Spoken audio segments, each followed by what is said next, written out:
이준석 당대표가 된다면 이준석 당대표와 함께 윤석열 전 총장의 시너지 효과가 나타날 수도 있고, 제1야당의 당대표가 30대가 되어본 적이 없잖아요. 또 하나의 실험이거든요. 실험 대 실험이 만날 수도 있는 거예요. 이재명 지사나 이광재 의원에게 좀 긍정적으로 나타날 가능성이 있을 것 같아요. 젊은 세대들의 의견을 담아낼 수 있어야 된다라고 하는 쪽의 의견이 상당히 강해질 수가 있는 겁니다. 세대 교체의 여망과 기대도 담겨 있다. 여러분 안녕하십니까. 시사저널TV 시사 끝장입니다. 저는 소종섭입니다. 오늘 배종찬 인사이트K 연구소장 모시고 현재 국민의힘 당대표 선거전에 일고 있는 이준석 후보의 이 돌풍이 이 대선 후보들한테는 어떤 영향을 미칠지 이 문제 한번 놓고 대담 이어가겠습니다. 배 소장님, 이 네. 이준석 열풍 이 상당한 강도로 지금 불고 있는데 이것이 이제 여야의 대선 주자들에게도 여러 가지 영향을 미치지 않을까 이런 지금 전망이 나오고 있는데, 일단 국민의힘과 관련해서만 네. 한번 분석해 본다면 이준석 돌풍이 국민의힘 대선 주자들에게 윤석열, 안철수까지 포함해서 본다면 어떤 영향을 미칠까요? 나비 효과죠. 나비 효과. 그러니까 우선적으로는 유권자 관점에서 본다면 네.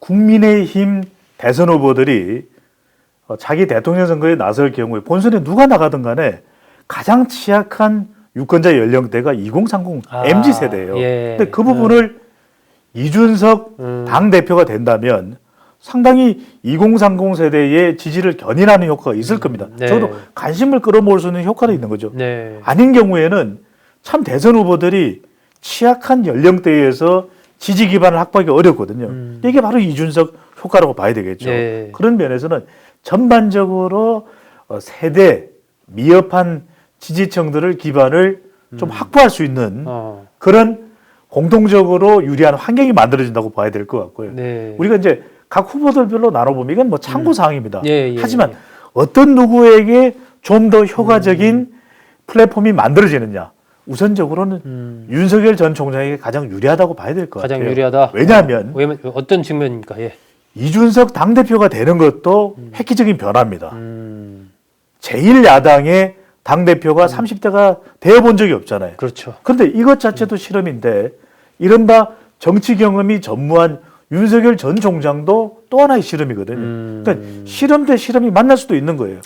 그만큼 파격적인 상당한, 겁니다. 예, 그렇죠. 파격과 변화가. 그러니까 유권자의 마음을 뒤바꿔 놓을 수 있는 것은, 왜냐하면은 여당과 격전을 치러야 되는 보수 야당으로서는 여러 가지 점에서 불리한 환경이에요. 네. 우선 의회 지형도 더불어민주당과 비교할 때 기울어져 있죠. 또 여당은 문재인 대통령의 후광 효과도 있습니다. 네. 최근 이제 한미 정상회담 효과를 누리면서 문 대통령의 지지율도 올라갔거든요. 이런 경우에 정작 차기 대통령 선거일이 가까워지면 가까워질수록 여당 지지층들은 결집을 해요. 그런데 야당은 그냥 고리타분하게 네. 상투적으로 기존의 대선 후보의 프레임에서 벗어나지 못한다면 유권자들이 마음이 안 변하는 거죠. 그러니까 중도층도 여당에 대해서 비판하고 실망해서 이탈은 하지만 그렇다고 해서 국민의힘 후보의 손을 들어주는 건 아니거든요. 네. 우리가 지난 재보궐선거에서 보셨지만 2030 세대의 표심이, MZ세대의 표심이 어디로 갈지 몰라요. 네. 이것은 어떤 후보가 어떤 생각을 가지고 어떻게 대선 공약을 내놓느냐에 따라서 달라지는 겁니다. 네. 그러다 보니까 파격적인 것이 필요하다. 파격적이다는 측면에서는 이준석 당대표가 된다면 이것도 파격적인데, 윤석열 전 총장도 파격적인 시도가 이루어지고 있는 정당에 몸을 담는 것이기 때문에 본인으로서는 상당한 기회라고 볼 수가 있는 것이죠. 네. 그만큼 주목을 더 받을 수 있고, 또 한편으로는 이준석 당대표가 된다면 이준석 당대표와 함께 윤석열 전 총장의 시너지 효과가 나타날 수도 있고, 네. 아직까지 보면은 윤석열 전 총장의 지지율도 물론 다른 보수 야권 지금 대선 후보들도 마찬가지지만 2030 세대가 취약해요. 네. 이 부분에 또 보완을 지원을 받을 수 있는 현상이고, 그 다음으로는 유승민 전 의원이 유리할 것 아니냐 이렇게 생각하시면 저는 그렇지 않다고 봐요. 왜냐하면 네. 이준석 당대표가 된다면 유 전 의원과의 관계 때문에 상당히 조심스러울 수밖에 없어요. 네. 그래서 오히려 더 공정하게 대선 관리를 할 수밖에 없다. 그렇다면 이런 공정한 가운데에 또 수혜를 볼 수 있는 사람은 홍준표 의원이다. 왜냐하면 복당도 공정한 절차에 의해서 네. 특별한 결격 사유가 없다면 홍준표 의원의 경우에도 복당을 시킬 수밖에 없거든요. 이준석 후보가 뭐 전에도 그런 얘기 했었죠. 예. 또 하나 이제 안철수 국민의당 대표와는 예. 이 이준석 당 대표가 된다면 이준석 전 최고위원이 상당히 끌끄러운 관계예요. 그렇죠. 왜냐하면 노원구에서 서로 혈전을 벌인 적도 예, 있었고 예. 그리고 사사건건 이준석 전 최고위원이 안철수 대표에 대해서는 아이고 뭐 그렇게 해서 대선 후보가 되겠습니까? 네. 그러다 보니까 또 안철수 당 대표의 경우에도 지난 서울시장 보궐선거에서 이준석 전 최고위원의 발언을 빌미삼아 아이고 그러면 뭐 김종인 비상대책위원회 위원장에게 곧 잘리겠네요. 이준석 잘리겠네요. 이렇게 이야기도 했었거든요. 왜냐하면 다 알다시피 이제 이준석 전 최고위원이 지난 서울시장 보궐선거에서 오세훈 후보에게 좀 힘을 실어줬거든요. 예, 예. 당연하겠죠. 뭐 국민의힘 예, 같은 정도. 본부장 맡아서 이 그런데 시대에 끌어냈죠. 그런데 오히려 어떻게 되냐면 이준석이 당대표가 되는 경우, 이준석 전 최고위원 당대표가 되면 이런 끌끄러운 관계가 보수의 또는 보수 연대 또는 통합의 걸림돌이 된다. 이런 지적을 보면 받는다면 본인의 당대표 자리도 흔들흔들해지는 거예요. 예. 그렇다면 오히려 일부러라도 안철수 대표에 대해서는 더 배려를 하는 그런 모습이 연출된다면 오히려 결과적으로는 원희룡 지사나 또는 유승민 전 의원처럼 지금 현재 시점에서 당대표 선거 과정에서 이준석 전 최고위원에게 힘을 실어줬던 정치인들이 네. 오히려 도리어 상대적으로 불리해질 수 있는 거죠. 네. 그런 점에서 순서상으로 본다면 윤석열 전 검찰총장, 홍준표 의원, 또 안철수 국민의당 대표가 더 유리해질 수 있다. 물론 그 차이는 크진 않을 겁니다. 예, 예. 그렇지만 전반적인 효과, 또 후보별 개인에게 미치는 이른바 이준석 전 최고위원의 나비 효과, 네. 카오스 이펙트가 전개된다고 봐야 되겠습니다. 이런 측면은 어떨까요? 지금 이제 이준석 후보에 대해서 제기되는 논점 중에 하나가 원내 경험이 없고 나이가 어리기 때문에 지금 야권은 윤석열, 뭐 안철수, 김동연 등등등 이 장외에 있는 또 안에 국민의힘 안에 있는 주자들과 전체를 다 용광로에 녹여내야 되는데 이른바 야권 단일 후보를 뽑아야 되는데 네. 그런 과정 관리를 이준석 후보가 잘 할 수 있겠느냐? 이게 이제 나경원 후보나 주호영 후보 쪽에서 얘기하고 있는 부분이기도 해요. 네. 그런 부분은 어떻게 봐야 될까요? 저는 그건 크게 문제되지는 않는다. 큰 문제 안 될 거다. 왜냐하면 그게 불안하다면 지금의 이준석 돌풍은 나올 수가 없었겠죠.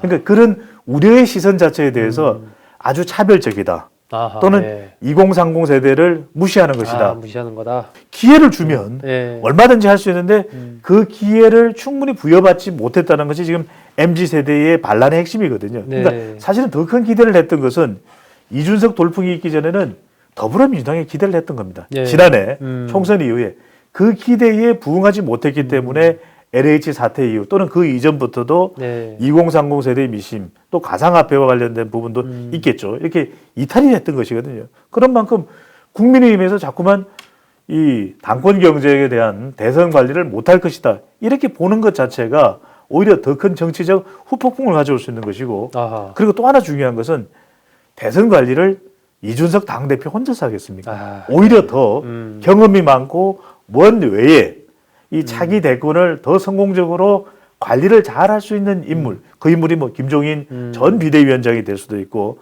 당에 또 원로였던 인물 중에서 또는 명망이 있지만 중도층까지도 견인할 수 있는 인물을 영입을 해오겠죠.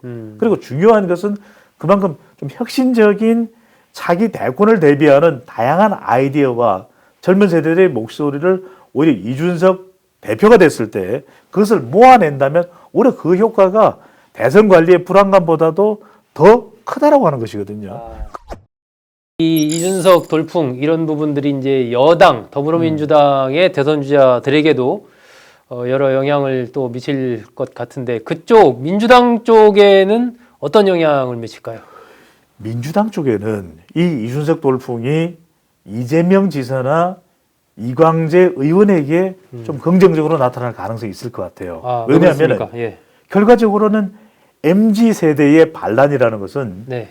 젊은 세대 교체의 여망도 담겨 있는 것이거든요. 그렇다면 그들과 교감을 할 수 있는 대권 후보가 누구냐? 그렇게 봤을 때는 지금도 40대뿐만 아니라 20대와 30대의 진보 성향이 강한 네. 유권자들의 지지를 받고 있는 이재명 지사 쪽에 더 힘이 실릴 수 있죠. 왜냐하면 기본소득이 됐든 또는 이재명 지사가 이야기하는 다양한 진보적인 정책들은 주로 젊은 세대 쪽에 더 호소할 수 있는 정책적 성격을 가지고 있거든요. 네. 그러다 보니까 또 연령도 봤을 때 여권 후보들 내에서는 그래도 이재명 지사나 이광재 박용진 후보, 의원. 박용진 의원 그렇죠. 있었습니까? 예. 이런 세대 교체 바람, 젊은 세대들의 의견을 담아낼 수 있어야 된다라고 하는 쪽의 의견이 상당히 강해질 수가 있는 겁니다. 그러다 보니까 우리가 하나의 사례만 보더라도 정세균 전 총리가 장유유서 이야기를 꺼냈다가 날벼락을 맞았잖아요. 예. 그 얘기는 뭐냐면 정세균 전 총리가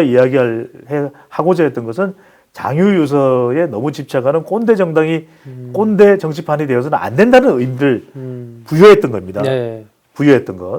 그런데도 불구하고 이 장유유서라는 이야기가 나오니까 또 상당히 논란이 됐거든요. 그러니까 그만큼 젊은 세대들한테는 민감한 것이거든요.